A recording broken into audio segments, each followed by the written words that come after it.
Let's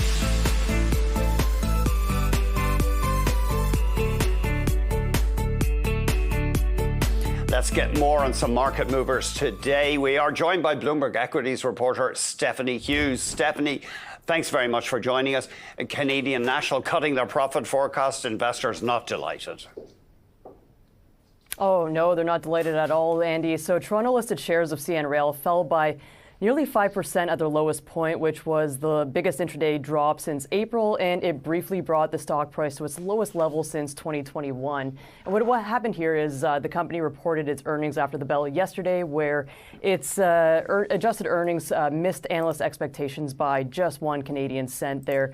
But worse than that, it also chopped its earnings guidance for 2025 and just outright removed its outlook for the next year. So the company is now expecting the earnings guidance to range between the mid to high single digits.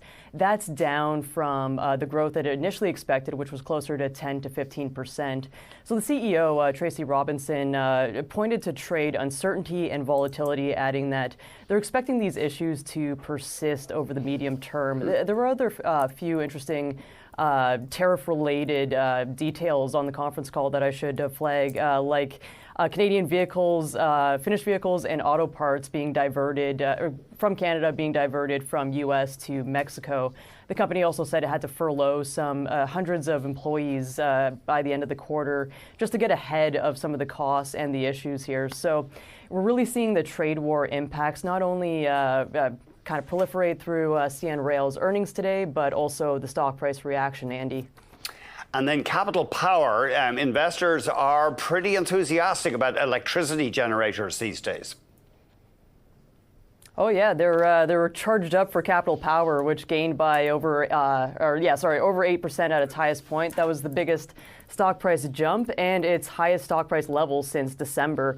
And like you mentioned, it's riding the wave of rallying other power producers after data showed that businesses and households are served by America's largest power grid are spending a record $16 billion on access to electricity. Of course, electricity access has been, and just the infrastructure to power up AI has been a particularly big theme this year in the last few months and quarters because of the AI frenzy. So Capital Power is one of the beneficiaries there, and alongside other names like Constellation Energy and Talon Energy. So pretty powered up looking stock there, Andy. It's amazing. The apparently tens of millions, and thinking about electricity consumption, tens of millions of people in the US above 50 play video games.